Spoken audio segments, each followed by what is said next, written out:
The case you're about to see is fictional. The procedure, however, is legally accurate. The characters are played by actors, but the jury are selected from members of the public.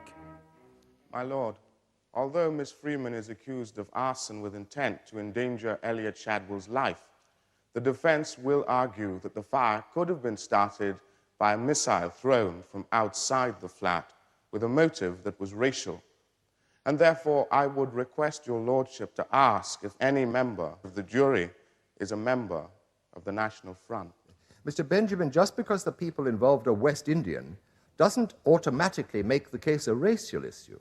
The sad fact is we have these ordinary members of the public, these ordinary families, struck by the tragic deaths of these 10 young people. Now let us try and keep race out of this.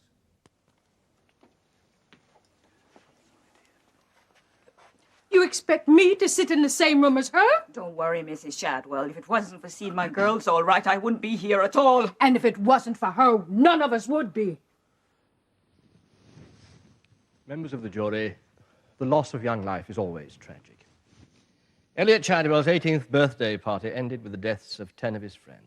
The young people, aged between 14 and 19, were trapped in the sitting room when it became a blazing inferno. One moment they danced happily and energetically to the lively music. The next, the darkened room was engulfed in flames. In the adjoining bedroom, a room separated from the sitting room by a wooden partition wall, Winsome Pearl Freeman, the accused, had been left alone with an electric radiant heater and a quantity of bedding. It is the Crown's contention that Miss Freeman deliberately started the fire, and that she did so in full knowledge of the obvious consequences to the dancers in the crowded room next door. Yes, that's our house on the corner of Riversdale Road and Elsham Street. That's the sitting room. Next door is my bedroom. This wall in between is pretend. Pretend? You know, a wooden partition job, wallpapered but hollow. It divided the big room into the sitting room and my bedroom. But I had my own door in the hall. My lord, there are photocopies of the street map and layout available to the jury. I would ask them to take particular note of the wooden partition wall. Miss Shadwell, would you tell this court what happened when Miss Freeman arrived at your home on the night of the party? She murdered our children. That's what happened. Quiet, please. Look, members of the public must not intervene, or reluctantly I shall be forced to clear the gallery. All right, Mr. Fry. From the time Miss Freeman arrived? Well, she wasn't supposed to be there. No one invited her. Mummy'd forbidden her the house. She fancied my brother Elliot, but Mummy didn't fancy her sort in the family. And neither did I. I think they're so good all of a sudden. Look, wait. Please don't force me to exclude you from this hearing. It's always important that people should see justice being done, but let me make this absolutely clear. There must be no interruptions. Right, all right, Mr. Fry. Miss Shadwell, was your brother Elliot Winsome Freeman's boyfriend? That's right. But he gave her up months ago. What happened when Miss Freeman arrived uninvited at the party? We tried to stop her coming in, me and Elliot did. But Patrick, that's my older brother, let her through. Said Jesus forgave the woman caught in adultery, so it wasn't our place to judge her. So in she came, laughing. Well, you can see what sort she is. Hard as nails. Now, Miss Shadwell, please confine yourself to the facts. The jury will reach its own conclusions. When did you next speak to Miss Freeman?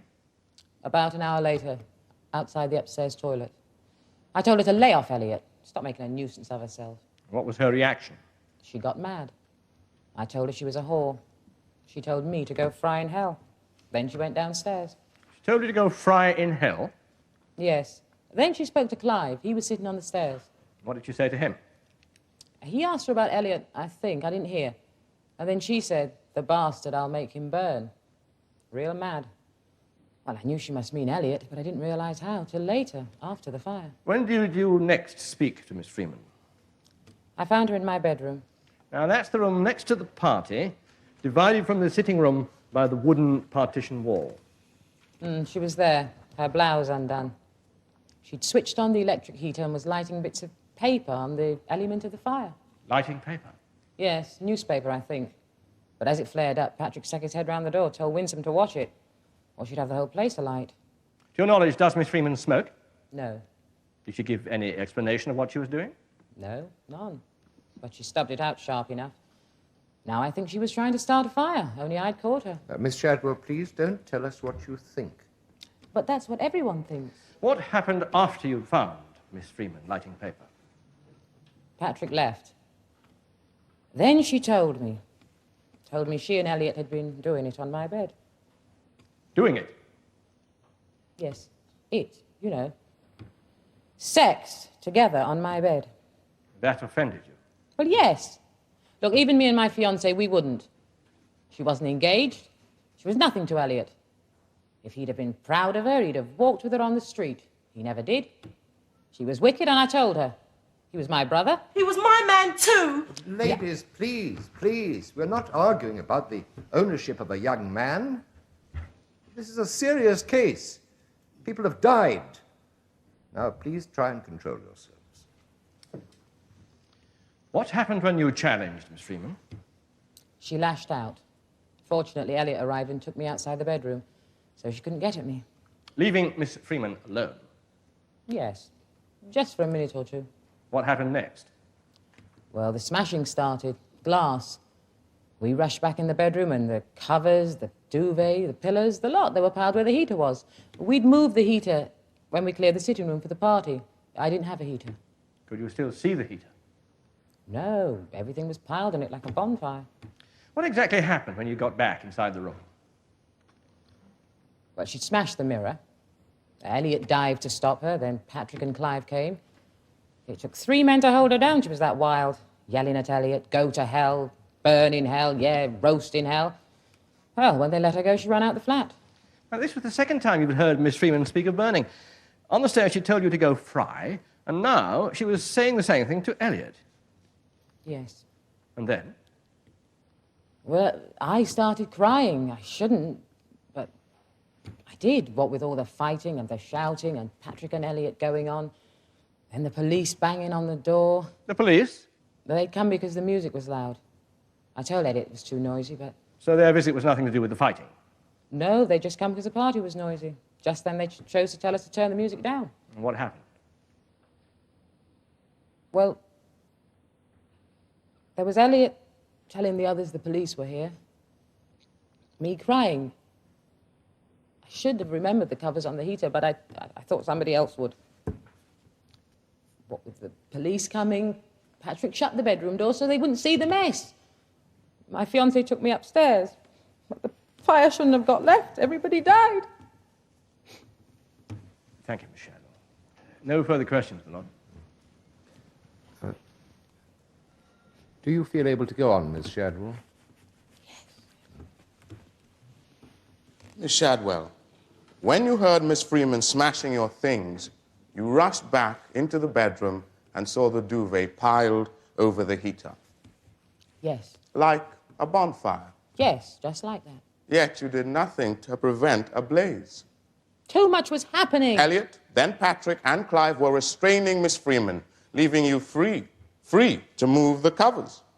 I was crying. Then the police came banging. But not before Miss Freeman had run from the room, out of the front door, slammed it, and had been stopped outside by a constable. The constable will testify to that. You had a minute or two in which to reach out and lift the covers from the heater.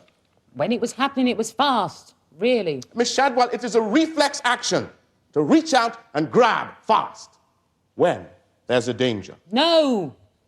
I thought somebody else would. If there had been a danger, perhaps someone would have. I suggest, Miss Shadwell, there was no bonfire to see, that the covers were in front of the heater, not over it, in front. And that is why no one moved them, because there was no need. I saw them. I suggest, with hindsight, and in view of the subsequent fire, you think you saw the covers piled over the heater. Look, she'd been lighting paper when I first caught her, trying to start a fire. But wasn't she quite innocently burning a letter? A letter to Elliot. Why? She doesn't write letters. But could it have been a letter, this paper? Well, yes, I suppose so. But she'd been going on about fires all evening. For the past 2 years, have you and your mother been members of the Tabernacle of Christ the Redeemer? Yes. Is the Tabernacle a strict sect? Not strict, right. We'd seen the light, knew how to live. I suggest, Miss Shadwell, you were the first to refer to hellfire that evening. No. Didn't you say to Miss Freeman, the fires of hell are stoked with whores like you? You'd burn for your wickedness? My God's a just God. We didn't talk about hell.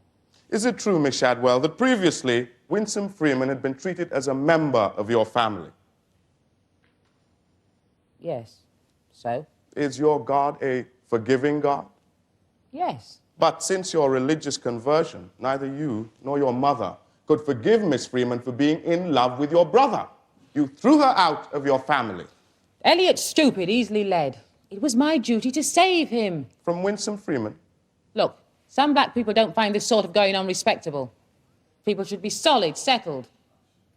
I work at the Building Society now. All I want is to get married and buy a house. Not like her.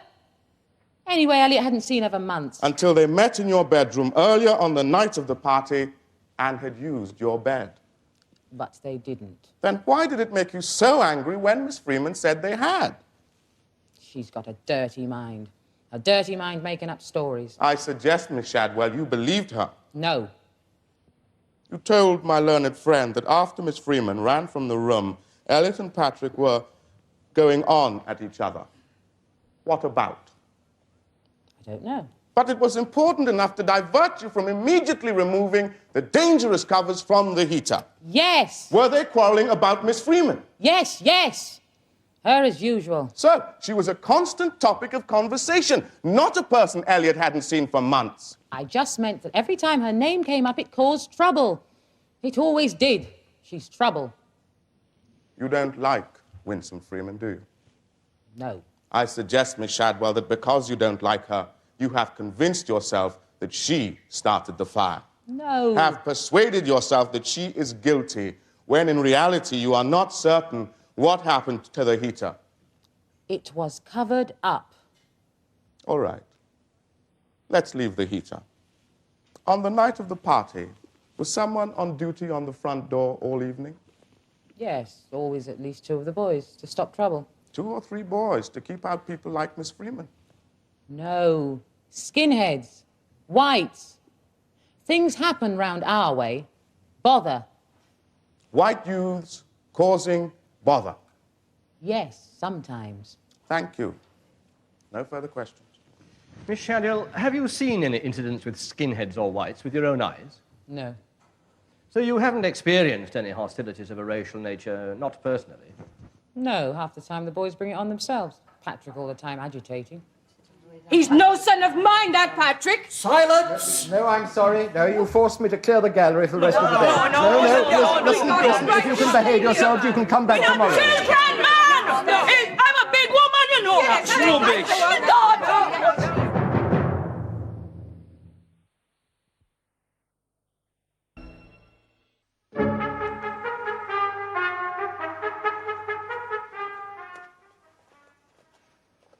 And you're the one who's supposed to be so well-behaved, getting us thrown out.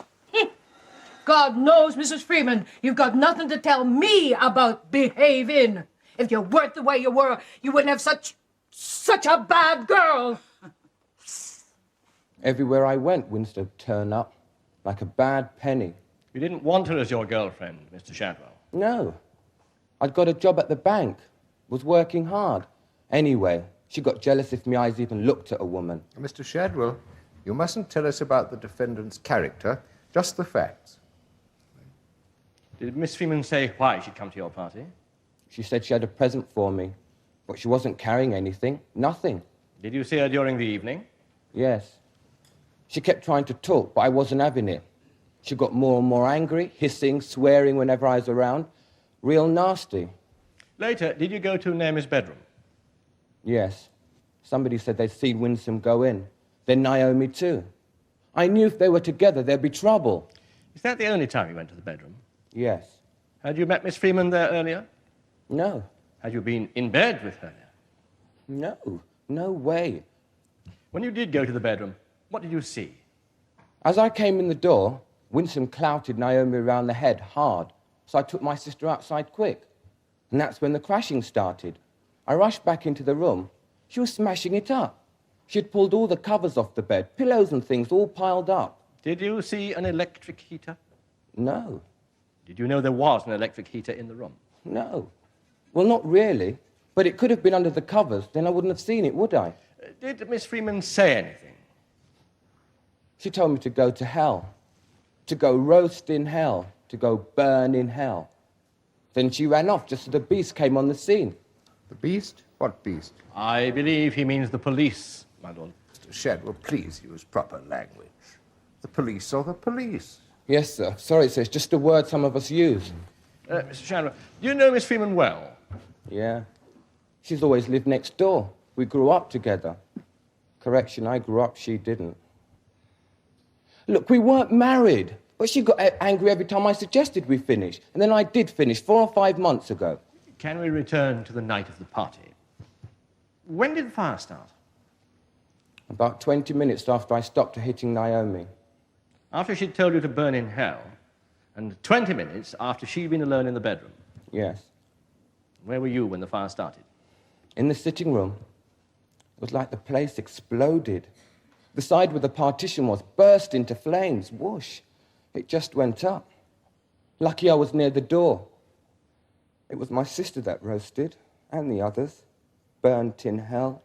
The jury will ignore the last remarks. Please, Mr. Shadwell, I know you're upset, but please try and confine yourself to the facts. When your mother and sister became religious and turned against Miss Freeman, did you continue to see her? For a while. And then I dropped her. Except she wouldn't be dropped. You didn't let go, did you? Not entirely. Yes, I did. You stopped speaking to her, having anything to do with her in public, but continued to visit her bed. No. You totally confused her emotionally. I'd stopped seeing her 4 or 5 months ago. Wasn't that why, when Miss Freeman arrived at your party, Patrick called her the woman caught in adultery? Because he'd caught you with her recently? Weren't you still lovers? I don't love her. So you'd continue to have sex with her, but refuse to talk to her in public. That's being adult, is it? Having your cake and eating it? You're asking if he eats cake, are you, Mr. Benjamin? Are you? Come on, let's get on. Did you help to get the flat ready for the party? No. As it was my birthday, Naomi sent me to the flicks. Said I'd be in the way. When my learned colleague asked you if you knew there was an electric heater in the bedroom, you said, no. Well, not really. That suggests some doubt. That you knew, however slightly, there was a heater there. Yes, I probably saw the heater another time in the room. Your sister has just told this court that normally she didn't have a heater in her bedroom. It was only moved there from the sitting room during the party. So, when did you see it? I don't know. I suggest, Mr. Shadwell, if you did see it, you must have been there earlier in the evening. No, I wasn't. Then you must have seen it when you went there later to restrain Miss Freeman. No. Come, Mr. Shadwell, you can't have it both ways. Either the heater was uncovered when you went to your sister's aid, or you must have seen it when you made love to Miss Freeman. Look, I don't know when I saw it. So you did see it. You don't know what happened, do you? You have no idea where the covers were in relation to the heater. You don't know how the fire started. And it is for that reason that your observations are so imprecise. But the covers must have been put on the heater. Must have been? Why? Because there was a fire. What if the covers were in front of the heater, but still caught fire? Yes, they could have. But it's still her. It's still Winsome who did it. Yes, but then it would have been an accident. Let's turn to a different aspect of the party. Perhaps there's another explanation. Were you drinking? Great. Now you'll say we were drunk. A drunken party so nobody knew where the hell the covers were. This was a kids' party. No spirits, no wine, just beer. And there wasn't much of that either. Were you drinking? Yes, lager. From what? A can. Not a bottle? We didn't have bottles. No bottles? No spirits, no wine, just beer in cans. Just cans? Just cans. Would you be surprised if shattered bottle glass was found in the sitting room after the fire?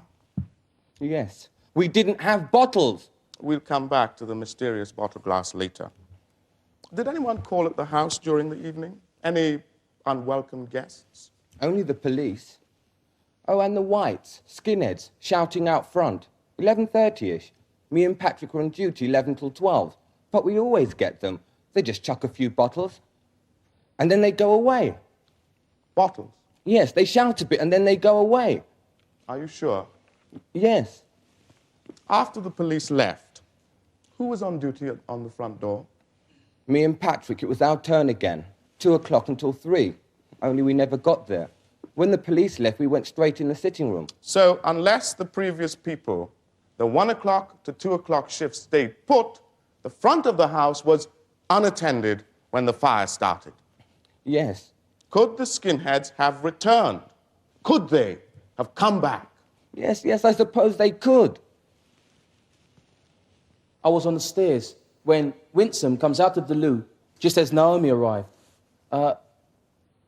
Naomi said something. I think she called her a whore. Then Winsome shouts back furious, "If anyone's going to fry, it's going to be you. You and your lying tongue." Then comes down past me. Did you say anything? Yeah, I said, "What, don't she like you lighting Elliot's fire?" And she replies, Lighting his fire? Whose fire? I think this means making love, my lord. Oh, thank you, Mr. Fry. You said, don't she like you lighting Elliot's fire? What did she reply? She snaps back, "He ain't hardly hot yet. I'll make him burn, bastard." She was out to get him. After the fire, it's clear how. Look, Mr. Cousins, we need the facts, not your opinion.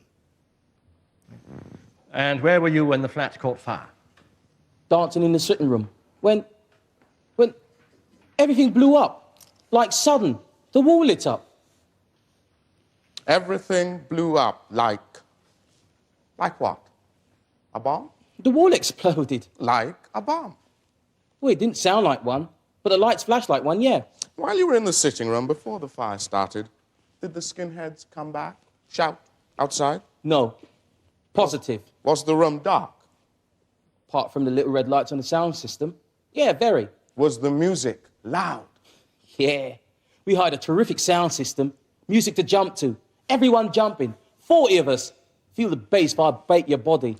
A dark room, noisy, 40 kids. You couldn't hear anyone speak and you couldn't see. Yeah, you got it. Yet, you would have heard some skinheads out in the street. Yeah. Really? Could there have been people outside? Yeah. Suppose there could have been. But is it likely, eh? Did a bottle containing petrol come through the open window and hit the partition wall? No. But you've just told us you couldn't hear, you couldn't see, and you were dancing hard, jumping, totally preoccupied. Yes, but... Could a bottle have come through the window? Yeah, I suppose so. But things don't happen like that. Thank you. No further questions. Yeah, but she told Elliot to go burn in hell. Look, that's not love talk. And them in the tin bath out the back, splashing. Water babies, both of them. That year we had a summer. Your Elliot and my Winnie made for each other. Not in the eyes of God. Then your God's cross-eyed, Monica. That's no black God you got there.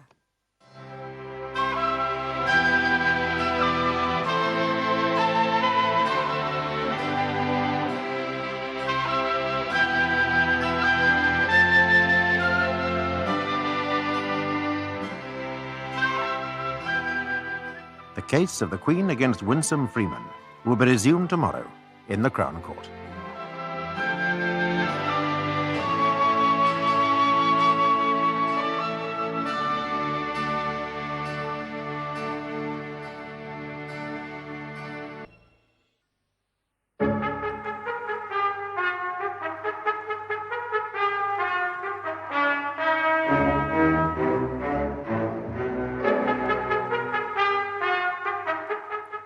The case you're about to see is fictional.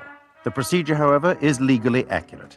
The characters are played by actors, but the jury is selected from members of the public.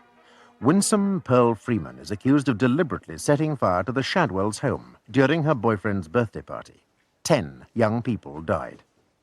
The defense maintained that the crime was caused by a firebomb thrown through an open window, and that the motive was racial. It's like watching their coffins. Useless. But you wouldn't know about that, would you? No death penalty for that child of yours.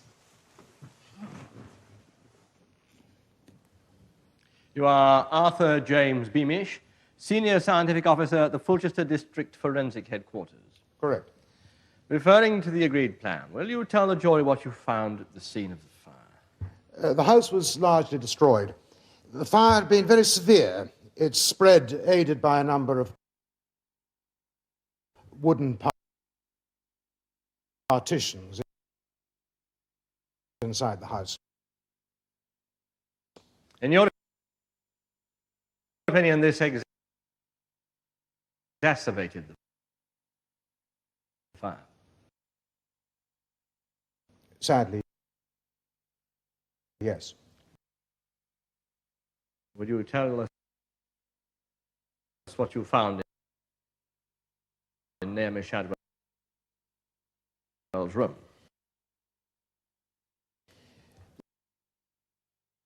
Well, the partition between that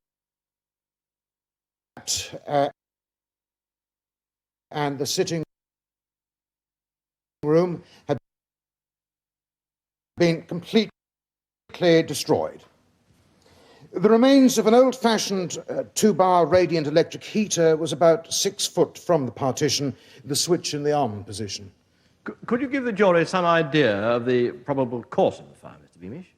Well, the fire certainly started at the electric heater. A material I've been unable to identify, carried the fire to the carpet. The fire would have spread to the small sofa resting against the partition. It would have been possible for the fire to build up unnoticed for at least 20 minutes. The chipboard partition would have eventually reached what we call flash point, the point at which the whole construction would be sufficiently hot to burst into flames. What would the effect be from the other side, the sitting room? A sudden explosion, a sheet of flame. And are you sure there was nothing in the sitting room to cause the fire? Yes. Any slow simmering on the sitting room side of the partition would have been spotted. Thank you, Mr. Beamish. Mr. Beamish, is it true that there are cases of fire where the police forensic expert, the fire brigade expert, and the insurance expert all disagree as to the source of the fire? It has been known. So, can you be sure that the fire started at the electrical heater? Yes, I'm sure. Did you test any other theories? Yes, we obviously eliminated an electrical fault in the sound system or a cigarette end. Did you test the theory of a missile, a Molotov cocktail thrown through the open window? No, there was no evidence to support that. In the case of firebombs, one finds streaking or petrol splashes that have burnt the walls. But what if the wall in question is a wooden wall, the wall that was destroyed? There would have been no evidence. I found no reason to suspect a bomb. Was there broken bottle glass in the room? Yes. What did you infer from the bottle glass?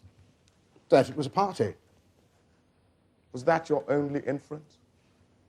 It doesn't take Einstein to discover that people drink at parties. But not always out of bottles. Mr. Beamish, did you investigate the possibility that the bottles were thrown through the window and that they could have been firebombs?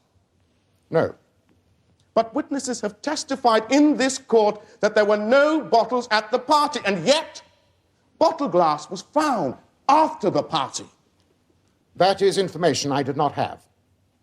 Now, I'm required to work within the realms of probability, even possibility.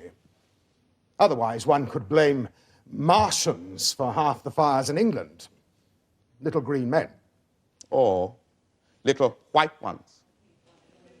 So, Mr. Beamish, you attach no importance to the bottle glass. No. What happens to a bottle in a fire? It cracks, crumbles. In a heap? Yes. Was the glass in this fire scattered? Yes. Did that not arouse your suspicions? No. The bodies had been moved. Firemen were working in the area. Water. The glass could have been disturbed. Provided there were glass bottles at the party to start with. Mr. Beamish, can you tell us about the fire at the Black Housing Action Office? This has no relevance to the case in hand, my lord. Yes, I agree, Mr. Fry. Mr. Beamish, did you know that the witnesses had said the fire broke out 20 minutes after Miss Freeman left, or did you work that out for yourself? I assessed the time independently. Is not 20 minutes an excessive time for a fire to be contained by a chipboard wall? No, not in my opinion. In your opinion.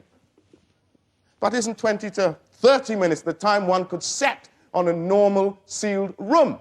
This room was abnormal. It had one wooden wall. A hefty one all the same. It would need 20 minutes to break through to the sitting room the way it did. Unless the wall was hit from the sitting room side by a Molotov cocktail. What happens when a firebomb hits a wall? It explodes. You yourself described the partition wall as turning into a sheet of flame from a sudden explosion of fire. Yes, but there's no evidence of a firebomb. Or the evidence has been ignored.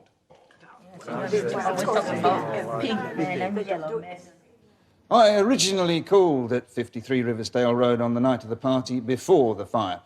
And then after the fire, I became part of the investigation. I was also one of the arresting officers. Will you tell the court what happened in the early morning of Sunday, the 28th of March, 1982? Well, I was on routine car patrol when I went to investigate a rowdy party at 53 Riversdale Road. It was 1:52 a.m. As I approached the front steps, the accused ran from the door and went to rush past me. I laughed, friendly-like, said, "Hang on, where's the fire?" At which she burst into tears, ran away, hysterical. When did she start crying? When I asked her where the fire was. You say you visited the flat at 1:52 a.m. What time did the police and fire brigade receive the emergency call that a fire had started? 2:14 a.m. 22 minutes later. 22 minutes after Miss Freeman had run from the house and you said, "Where's the fire?" and she'd burst into hysterical tears. Yes. How long were you in the flat? Less than 5 minutes. If the duvet in the bedroom had started to smoke, would you have smelt it? I know there was too much cigarette smoke. And you didn't look into the bedroom? No, we don't like to snoop about. We just told them to keep the noise down. Just keep in a friendly eye. Going on to the arrest of Miss Freeman, did she say anything? Well, after I cautioned her, she said, "It's the innocent ones who have to die, isn't it?" And then she laughed, said, "God's vengeance, I expect," and then was very quiet. Was there anything about the way she said it that made you suspicious? Well, she did laugh, sir. Thank you, Constable Howard. Constable Howard, when Miss Freeman said to you, "God's vengeance, I expect," was she being sarcastic about a God she'd grown to dislike? Oh, I don't know what she thought about God, sir. Did it seem that she was blaming the deaths of the innocents on God's vengeance, on something she couldn't account for? Well, I just wrote down what she said, and that she laughed. I put it to you that Miss Freeman was expressing her bewilderment at events, was trying to explain the fire, which was as much of a mystery to her as it was to the prosecution's witnesses. I just wrote down what she said, sir. Let's turn to the night of the party, when you met Miss Freeman for the first time. She came running out of the house, and you called out in a friendly way as she came towards you. Yeah. Could she have been frightened by you? Is that why she started to cry? No, she started to cry when I spoke. P.C. Howard, I put it to you that Winsome Freeman burst into tears not because you asked her where the fire was, not because she had anything to hide, but on running from the house, she was frightened to find herself running into the arms of a man she couldn't identify, a bogeyman waiting outside in the dark. Well, I've never seen myself like that, sir. Have there been any racial attacks lately in your area? This has no bearing on the case, my lord. Yes, Mr. Benjamin, please confine yourself to matters in hand. As your lordship wishes. Did you try to find the skinheads that were seen earlier outside the Shadwell's house?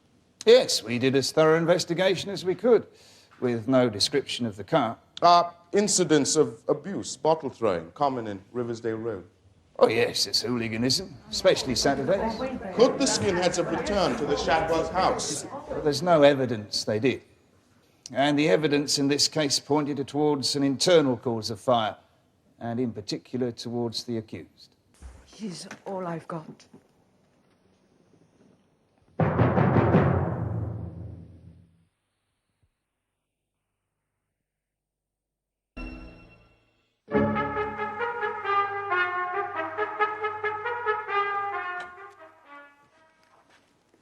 Here, have one of mine.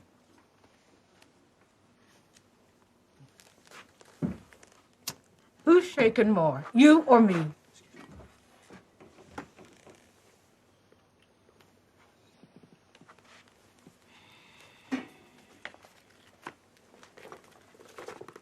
Winsome Freeman, have you ever been in trouble with the police? No, never. How long have you known Elliot Shadwell? I've been his girl since I was 12. And how often did he see you in the past year? As often as he could get away without being spotted. She couldn't stop him. She thought she had, but she couldn't. Who is she? The cat's mother, Mrs. Shadwell. Now, come to think of it, Naomi's more of a bitch. Miss Freeman, please. Don't use that language. Why do you feel so strongly about Mrs. Shadwell and Naomi? Because they wouldn't let me in the house. I was shut out like I was the cat. Why? Well, they'd gone all church, hadn't they? Jesus this, Jesus that. Then they came up with all these rules we were supposed to stick to. Anything in particular? Yeah. Me and Elliot were to get married or finish, and, well, it's a big decision for Elliot to take. He doesn't like decisions. Things changed. Right. Before, often than not, I'd cook rice and peas for the Shadwells. Elliot and me, we'd go off to bed. Well, Mrs. Shadwell didn't mind. Then they got converted. Mrs. Shadwell worried that her precious Elliot was a sinner. So I wasn't family anymore. I was on my own, just me and the telly. I hate her. I hate Mrs. Shadwell. Have you always felt that way? No, not before. Well, she was like a second mum. I loved her, like I loved Mummy, well, just as much. And the rest of the family? Them too, yeah. Did you set fire to them? No. I just wanted things to get back to normal. One big family, you know. I didn't want to hurt them. I just wanted... Well, then they turned Elliot against me. Last 2 weeks before the fire, I left the bedroom window open as usual, but he didn't drop by anymore. Was it only in the last 2 weeks he didn't turn up, or the last 4 or 5 months? I'd have died if it had been months. Just 2 weeks. Did you try to contact him? Of course. I went to the bank where he works, but he bunged up the position close notice when I stood in his line. Didn't that give you some indication of his feelings? But I keep telling you, they turned him against me. What's the use? You're with them, aren't you? This lot. No. I'm representing you. But you don't represent me, do you, Mr. Big in his suit? You don't know anything about me, how I feel nothing. Yeah, well, I don't need you either, do I? Miss Freeman, you're being represented for your own good.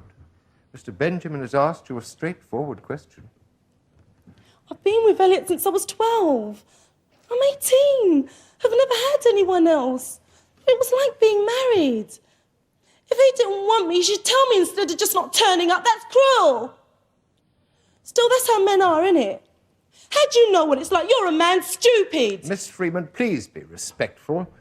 Mr. Benjamin can't help being a man. You're being represented by a competent barrister, and you will not call him stupid. No, I suppose not. Not many black boys get to be barristers, do they? Can't be stupid. Look, Miss Freeman, will you please answer the question? I didn't mind Elliot wanting to be in a bank, wear a suit, get on. I just wanted him to take me along too. Will you tell us what happened on the night of the party from the time you first entered Naomi Shadwell's bedroom? At last, Elliot agreed to meet me there. I got there first, so I switched on the fire, because it was freezing. And when Elliot arrived, I asked him if he'd gone off me. What was his answer? He didn't say exactly. Well, we just went to bed. Was that the only answer he gave? It was a nice answer. Had you been trying to speak to him? Yes, but I couldn't. So I'd written a letter trying to explain how I felt. I had it with me. What did you do with the letter? I burnt it. Why? Elliot was never much of a talker, and I thought it was silly trying to say things. After all, we'd just been together. Things had got back to normal. Normal being seeing him in secret.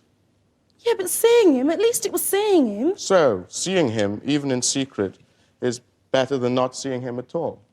Yes, I love him.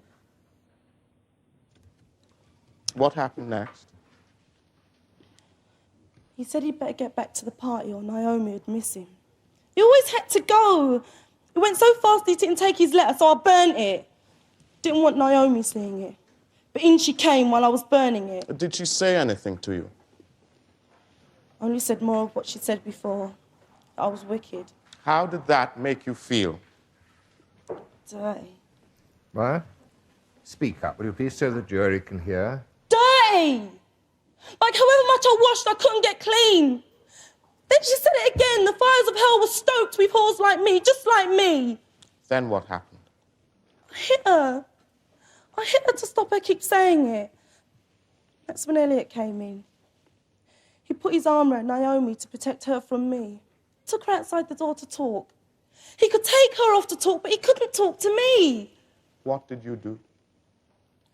Everything seemed dirty. The covers, Naomi's bed. I dirtied everything. So I pulled the covers off, the pillows, the duvet, the lot. I just wanted to change everything. Where did you put the duvet and covers? On the floor. You took the covers from the bed and put them on the floor. Yeah, in front of the fire. On the floor, in front of the fire. Yes, like I said. Well, you are on my side, aren't you? I just want the jury to be sure they know where the covers are. Miss Freeman, trust your counsel. Just answer his question. Look, I trusted Elliot. And them. What happened after you put the covers on the floor? I heard Elliot outside the door tell Naomi he wanted rid of me. I started to yell, smash up the room. Then there was Elliot yanking at my arm, telling me to shut up. Like I was always supposed to shut up and keep out of sight. So I told him to go burn in hell. Why? Because he was a liar. He said he'd be brave, tell everyone we were seeing each other, so we could be normal. Out in the open, more proper. Were you going to set fire to him for being a liar? No, of course not. I didn't put the blankets over the heater to start a fire. Oh, Mr. Benjamin, I don't see how you're going to convince them. What happened when you left the bedroom? I ran to the front door and out. This copper grabbed at me, frightened me a lot coming out the dark like that. Couldn't help crying. What did you do then? I wandered about up some turnings. I didn't know where to go. So I thought I'd phone. There's a phone in Elsham Street. Then what did you do? Past this prostitute. She spoke, but I didn't answer. Then this car cruises past, a light saloon full of whites, calling me a black bitch, and if I was lucky, they'd give me one. Like I should be honoured. It was nice with Elliot. It only got to be a sin once God got on the scene. I always thought of God like a big daddy, you know, with a... Miss Freeman, you are aware of the seriousness of the charge you have to answer, aren't you? Yes. And I'm sad all my friends died. But I didn't do it. No. Well, don't you think it's important to get at the facts, then? I gave the police the facts, but they didn't believe me. If everything's spoiled, it makes no odds whether I'm guilty or not. What happened to the white people in the car? God saw how bad they were, so he struck them dead with lightning. No, fat chance. Did the car turn into Riversdale Road? God knows. Did you witness the fire? No. I was trying to ring the party to speak to Elliot. I lost my money. Same time I lost my friends. Me ringing and then burning. Thank you. Thank you very much. Miss Freeman, you told the court that you pulled the covers from the bed because you wanted to change everything. You were going to wash everything. That's right, because they seem dirty. Well, how could they seem dirty when Elliot hadn't been to bed with you? But he had. We just... You heard him deny that. I suggest, Miss Freeman, that when Naomi and Elliot left you alone in the room, you deliberately pulled the covers from the bed, put them over the heater where you knew they would burn. No, I wouldn't do that. But you would set fire to paper at the same heater. Yes. And if you hadn't been interrupted, you would have started a fire that way.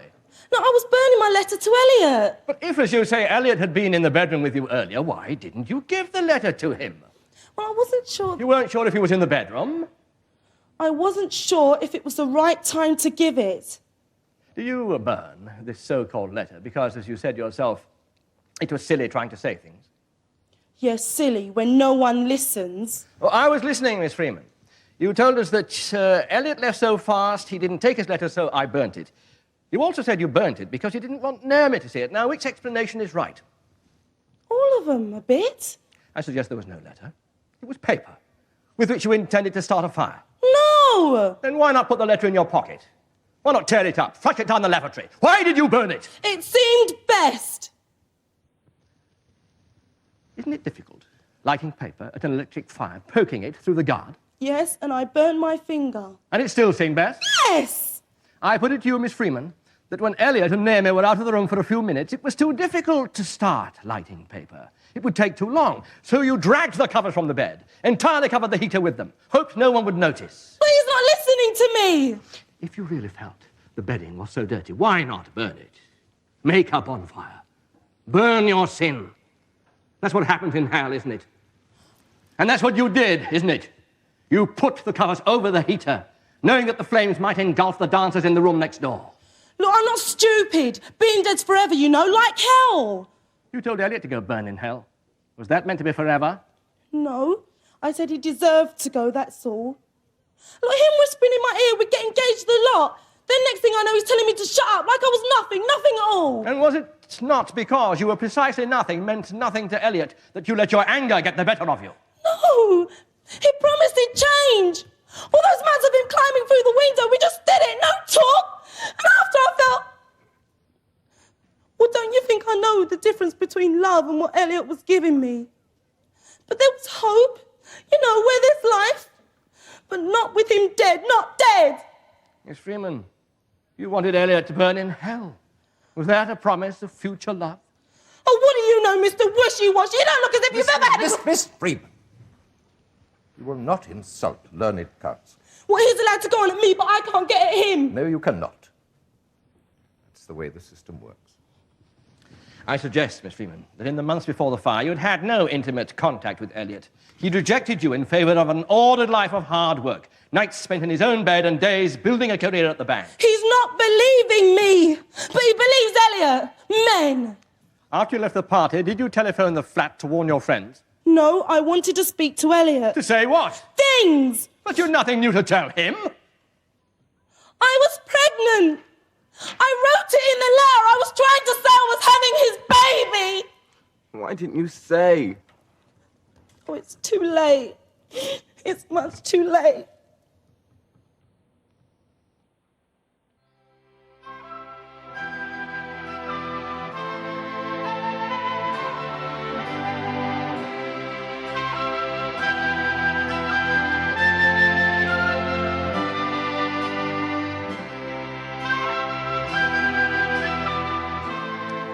The case of the Queen against Winsome Freeman will be concluded tomorrow in the Crown Court.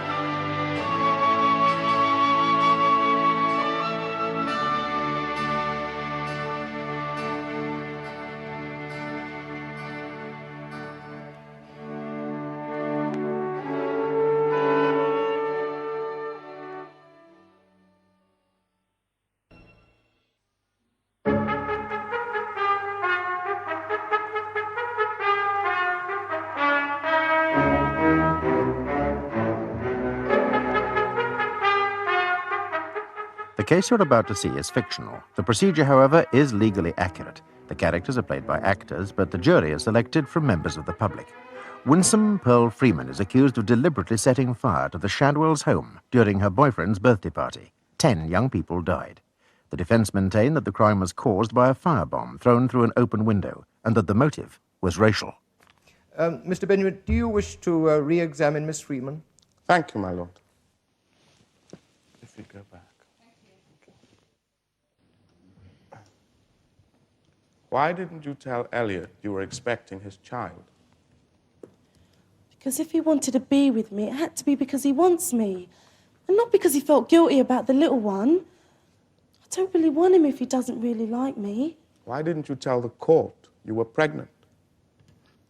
And Elliot would have known too. You're answering a very serious charge. Wouldn't it have helped your case? Who knows? I mean, I've told everyone till I'm sick that I didn't do it, and they don't believe me. I mean, what'd be the point of me having a baby if I'm out killing people? You are Dr. Brian Simpson, Fellow of King's College, Cambridge. I am. You did your doctorate in criminology and are present conducting research in the field of incendiary devices. Correct. Mr. Beamish, the senior scientific officer appearing for the prosecution, put forward the opinion that the fire started on the bedroom side of the wooden partition wall and burst in on the party in the sitting room. Did your investigation suggest this? No. My investigation differed in that it took particular notice of the broken bottle glass scattered about the sitting room. The glass was scattered in a way which was consistent with the bottles having been shattered on impact with something, perhaps the partition wall. If bottles had been already in the room during the party, I would not expect the glass to be so widely scattered. The bottles would have cracked, but the glass would stay in the same spot. I found no evidence of this. So the bottle glass you found was scattered? Yes. Have you seen glass scattered in this way before? Yes, in the changing political climate, I've investigated a number of fires started by incendiary devices. Where bottles have been made into firebombs, the glass is widely scattered. Could the glass have been scattered by firemen, water? Not to that extent. Enough of the bottle glass would stay in the same place to indicate the original position of the bottle. How would a fire started by a firebomb manifest itself? A petrol bomb thrown through the open window, smashing against the partition during the party, would spray flaming petrol along the wall. The wall would seem to explode in a sheet of flame. Would the smashing of the bottle be heard? Oh, it's unlikely. Nothing would be heard before it hit the wall, and the smashing of the bottle and the appearance of a sheet of flame as petrol ignited would be simultaneous. Have you carried out experiments to test this theory? Yes. Using bottles of varying sizes filled with liquid, I found it is possible to lob them from the pavement of Riversdale Road through the open windows of the flat and to hit the partition. Someone with a good aim and a strong arm could easily do the trick. Did you examine the bedroom area of the room? Yes, and I found the remains of an electric fire.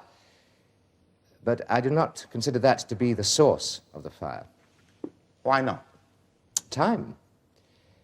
While I accept that a fire can be contained in a sealed room for some considerable time, 20 minutes is too long.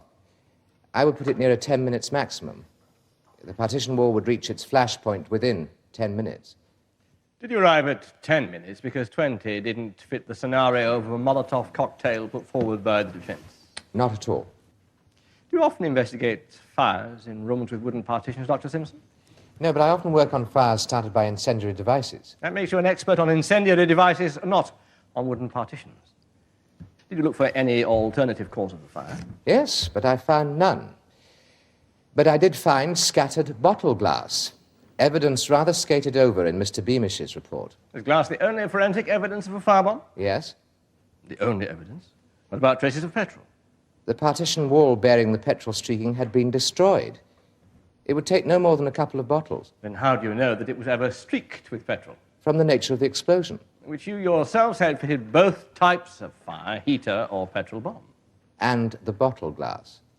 Do you know, can you prove what was in the bottles? No, unfortunately not. Unfortunately not. Would a duvet placed over the heater burn? Yes. Would it eventually set fire to the contents of the room? Yes, but... Would it heat the wooden partition to the point where the fire burst in upon the dancers next door? Yes, it could, but in less than 20 minutes. Dr. Simpson, when you made your report, did you already know of the events at the party? Yes, and appearing for the defense, I was, of course, second on the scene. And could it be that, being second on the scene, you were anxious to find an alternative explanation? Not at all. Could the heater have caused a fire? Certainly, it was on. Isn't an electric heater a source of fire? No, it's a source of heat. But it was on, and it was left unattended in the bedroom. I put it to you, Dr. Simpson, that in your assiduous search for an alternative explanation, you have overlooked the obvious. I can't agree. You would contend that a couple of bottles were lobbed in through the open window. Yes. Would these bottles have fuses? A lighted drag. Wouldn't these lighted missiles be seen travelling across a darkened room? No, they'd be too quick. Aren't bottles usually found at parties? I understand there were no bottles. But wouldn't it be usual to find just a couple of bottles at a party? Well, yes, just a couple. Well, I was just coming home from a private party, coming along Elsham Street, when she whizzed past. Did you speak? Well, I did. She never answered. And then when I looked round, I saw this car, yellow Cortina, with 4 blokes in it, white blokes. So I thought, oh, hello, she's in the business and all. What happened then? Well, she skedaddled. And the car came on to me, but they never asked. What do you mean? Well, they never asked if I was doing business. So maybe they weren't really out looking after all. They just cruised on past. What happened then? Well, the car turns right into Rivers Road, corner number 53. I'm nearly there too, when I hear this bottle break. And then almost immediately afterwards, another one, smash. 2 bottles? Yeah. What time was this? Well, that would be about 2:15. I know because I always leave my private party the same time every week, regular. What did you see when you reached the corner? Well, they'd stopped. And 2 of them was on the pavement, yelling black trash. And one of them had his hand up, as if he'd just thrown something. And he yelled, ace. Then he jumped into the car and it went off fast. What did you do? Oh, I ran. I ran over the other side. They frightened me. Round here, you don't stop to look. Did you go to the police the next day? Well, look, I'm on my own. When you go blabbing about things to the police, you soon find you're a statistic. Not a very vital one at that. You know what I mean? You thought someone would threaten you? Well, I'd heard enough of them going on about the blacks to know what to expect. So why did you come forward later? Well, I'd heard they'd got the girl, so I felt I had to. Thank you. I've got nothing against the blacks. I live very easy. Black and white's mixed. Only I was frightened. Thank you. In my trade, I find black men so much more, well, nicer than whites. You're very beautiful, aren't you? I think Mr. Benjamin has finished with you, Miss Green. Oh, I'm sorry. My pleasure. Thank you. Miss Green, why have you come forward now? Well, I'm a witness. You were a witness before, but you didn't come forward. Oh, I just said I was frightened. Do you like your black friends more than you like the police? I like anybody better than them. So would you help your black friends before you'd help the police with their inquiries? Maybe. I suggest you have a black boyfriend, someone local, who has persuaded you to come forward at this frankly late date. No. You sure? Well, if you're not sure whether you've got a black boyfriend or not, he's not having much impact, is he? Were you stopped by the police early that Sunday morning because you were drunk? No. Oh, look, I wasn't. Yes.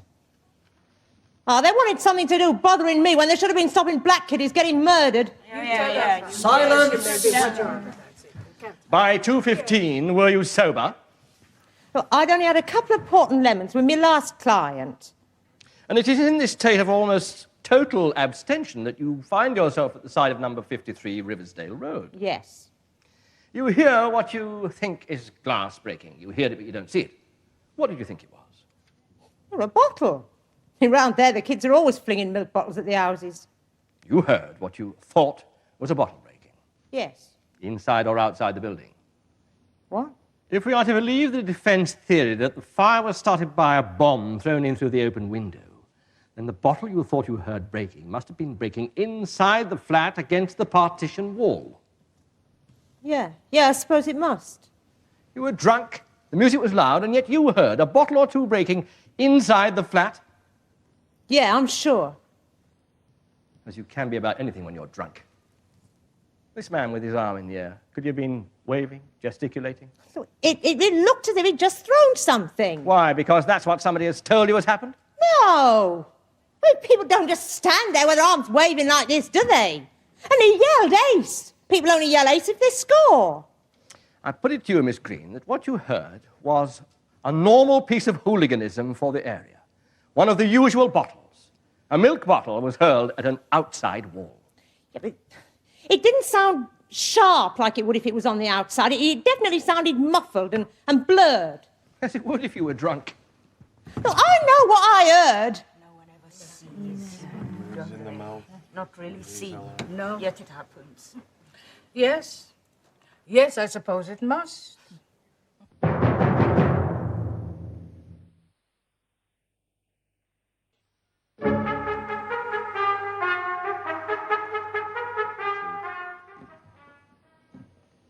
Are you Patrick Shadwell, eldest son of the Shadwells, and until the fire, resident at 53 Riversdale Road, Fulchester? Right. Tell us what happened when you first went into your sister's bedroom. I've been trying to keep the kids out of the bedrooms. You know, hiving off or smoking. I popped my head round the door, and there was Naomi wittering on at Winsome. Wittering on? Going on at Winsome, as usual. She'd really got bossy since her engagement. What was Winsome doing? Playing about with bits of paper at the fire. I told her not to. It was no big deal. But of course, Naomi chimed in, telling her off. And the second time you went into the bedroom, what happened then?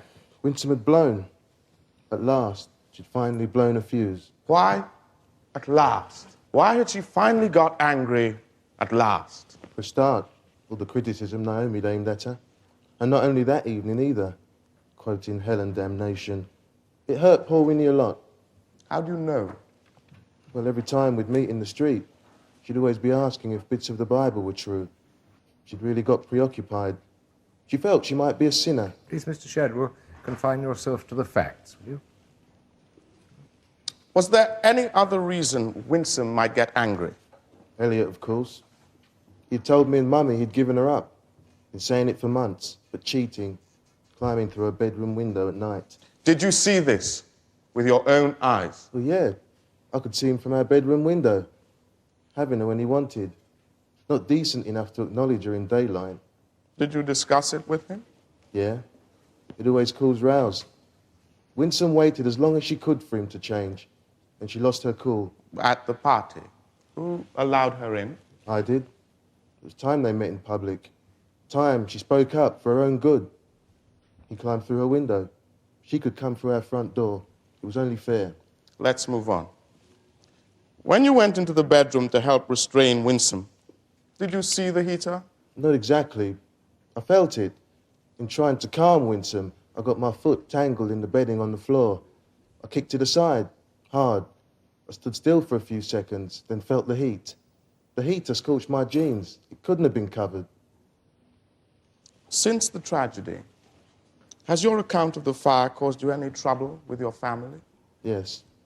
They won't speak to me because they don't agree with me. But before the fire, were the Shadwells a close family? Yes. Us and all the other families. Community. Together. A sort of brotherhood. Now everyone's taking sides. What were the drinking arrangements at the party? Well, being it was kids, and I'd promised Mummy, there was to be no hard liquor. Anyway, we didn't have the cash. So I got canned beer, Coke, soft drink, stuff like that. Would you have known if anyone had brought in bottles, spirits? Yeah. Well, it would have got passed round. But people would have got drunk. They weren't. Were there any other special arrangements?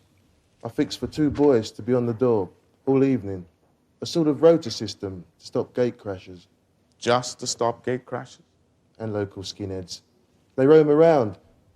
Some came after the pubs had closed, around 11:30, but they went away again. Did they come back? I don't know. After the police called, the rota system broke down. They may have come back. I didn't see. Did you have any reason to be apprehensive? Well, yeah. There'd been a fire at the Black Housing Action Office only a week or so before. Lord, this bears no direct relationship to the case. Yes, Mr. Fry, I agree. I think, Mr. Benjamin, we should confine ourselves to information directly related to the matters in hand. In that case, no further questions.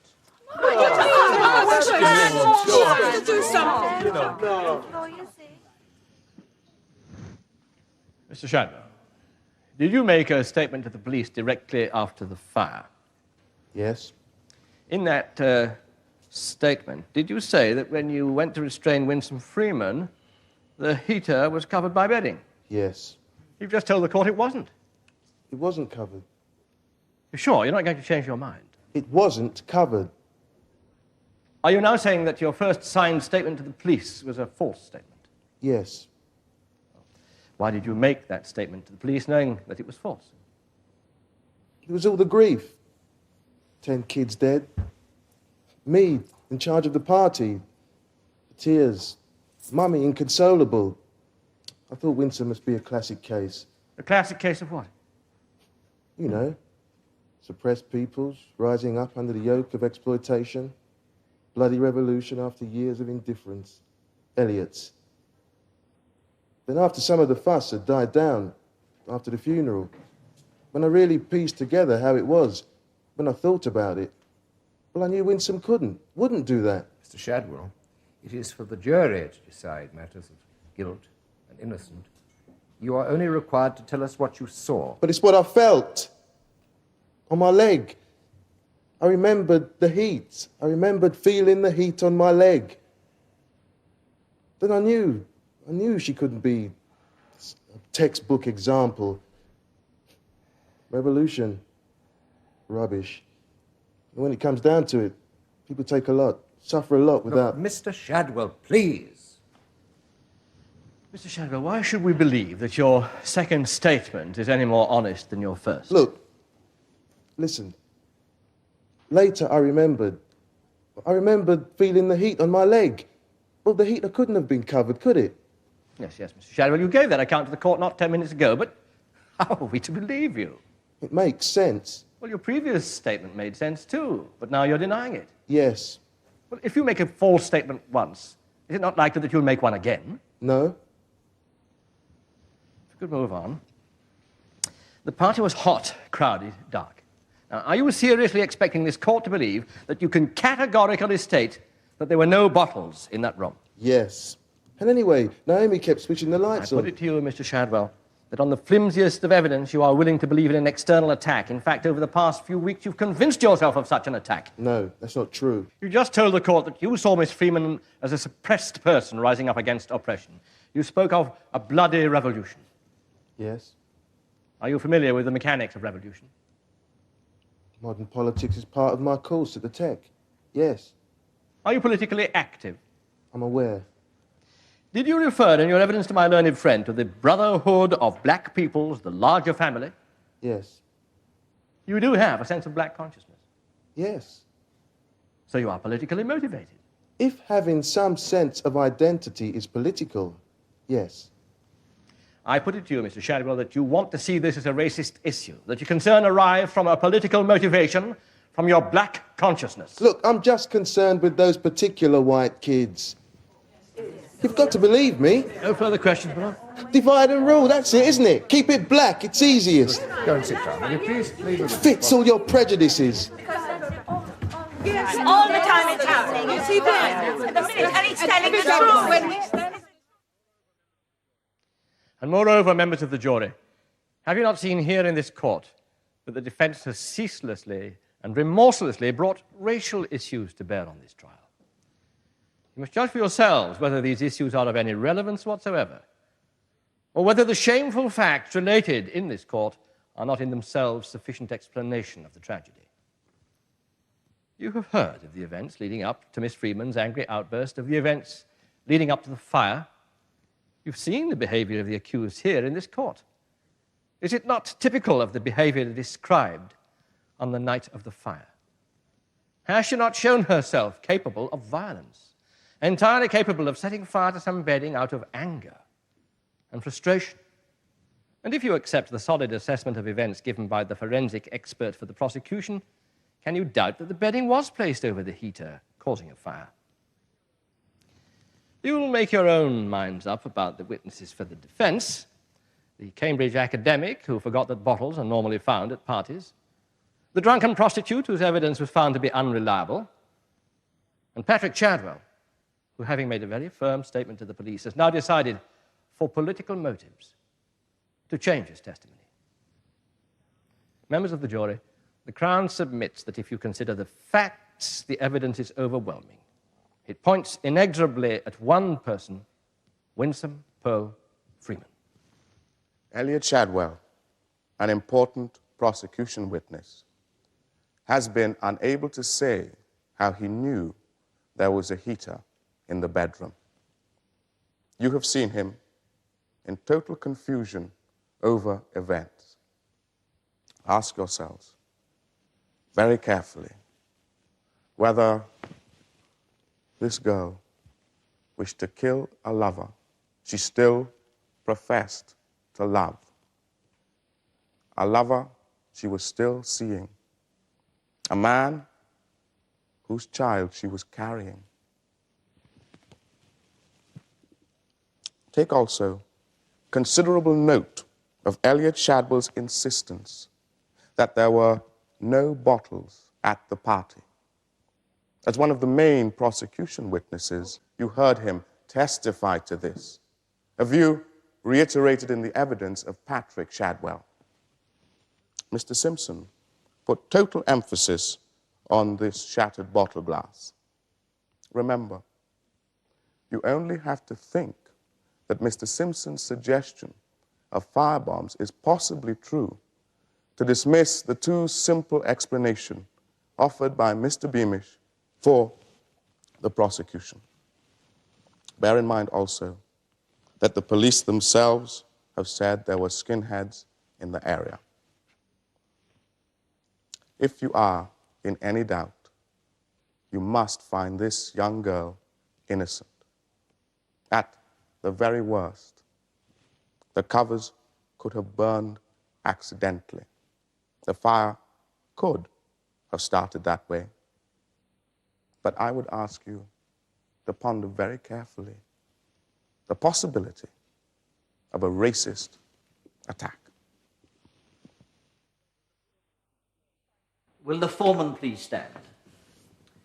Do you find the defendant, Winsome Pearl Freeman, guilty or not guilty of the charge of arson with intent? Not guilty.